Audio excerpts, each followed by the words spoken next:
Welcome back to the Fire Burns Within channel. Time for today's review. As promised, Hammerfall's new album is out.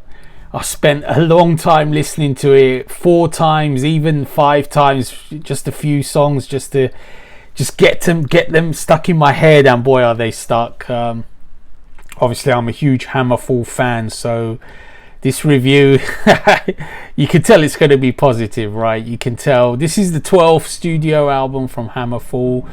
I'm just going to quickly get into a song by song. Opening track is Brotherhood, the latest single.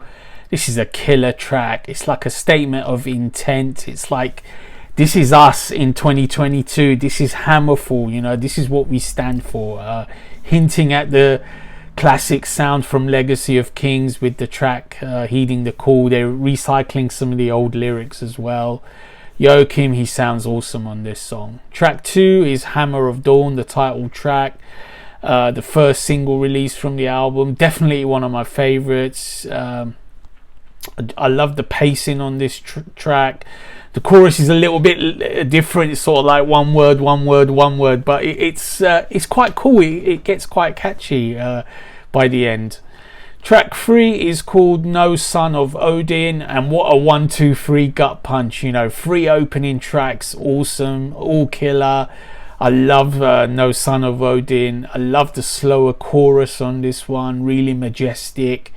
And it contrasts well with the pounding verses. The whoa at the end are really cool as well. And, you know, they follow the chorus line, so it's very melodic. And it's made for live play. Track 4 is Venerate Me. This was also released as a single, I think, before the album came out. This is a mid-tempo pounder. I love the catchy riffs. Love the vocals. I love everything about this one, basically. I mean, what's not to love about it? If you love power metal, if you're a power metal fan, you're gonna love this track. There's a great shredding solo as well, and there's a blink and you'll miss it King Diamond cameo. All he's doing is adding some vocal effects. He doesn't sing any actual words. Track 5 is called Reveries. Time to go off a left field a touch, not too much, just a little bit. The chorus is different. He just repeats na na na na na to the melody of the guitar. It's not really, I don't know, I always feel it's a cop out not to have lyrics. It's like no lyrics at all. It's a slight cop out, but I won't hold it against him, because the actual song is really good. There's great riffs. Great vocal melodies in the verses. The gallop is really cool. You know, despite that chorus, which I feel is a slight cop out, I still really like Reveries. Track 6 is Too Old to Die Young. Well, you think it might go in a slight lull, but no, not a chance, not a cat in hell's chance. This is a great song. The carry on line is just wonderful to listen to in the middle. Definitely in my top 3 songs of the album. I just love this song, Too Old to Die Young.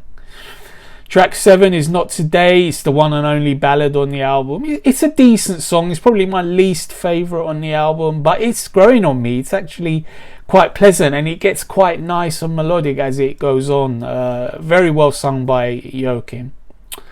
Track 8 is Live Free or Die, and it's back to what they do best, pedal to the metal, power metal. Only thing is, this is a slightly inferior version of what's gone on before. It's a good album track if you like. The vocal melodies are good, strong, majestic, you know, enjoyable. The chorus is a little bit simple with the backing vocals. I always like more of a involvement with the backing vocals, but they're a little bit simplistic. That's why I think of this as a slightly lesser track, but it's still a real solid track.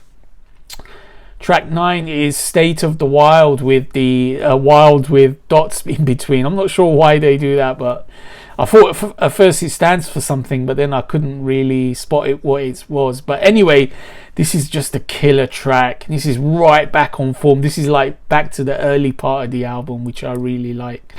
You know, some of the heaviest, catchiest riffs on the album. The vocal melodies from Joachim are really majestic, really killer, like standing on the mountain edge with your hair blowing in the wind. Not that I know what that feels like, obviously not. I don't think I've ever known what that feels like. But anyway, that's the feeling you get. You know, this is a solid, anthemic, fist waving, strong anthem. You know, I just love State of the Wild.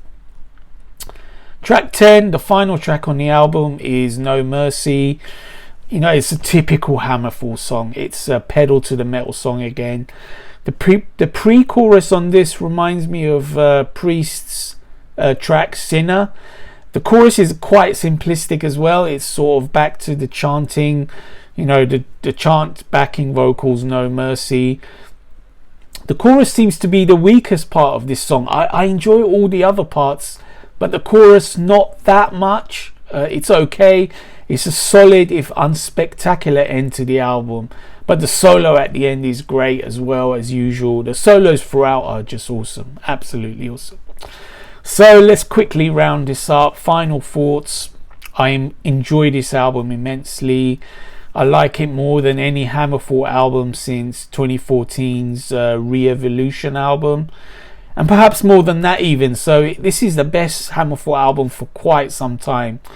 It seems that the guys were really inspired. I don't know if it was the lockdown that helped them. You know, they probably wrote this during lockdown. Although I know in Sweden there wasn't like a huge lockdown or anything, but there was no gig. So it's either that or just you have to write. You know, you got to get the creative, true metal juices flowing, get the inspiration going, and give the Hammerfall fans what they want. And they did. I mean, the riffs, the solos, Joachim's vocals, they're all in tip-top shape. You know, what more could we want? The production is awesome.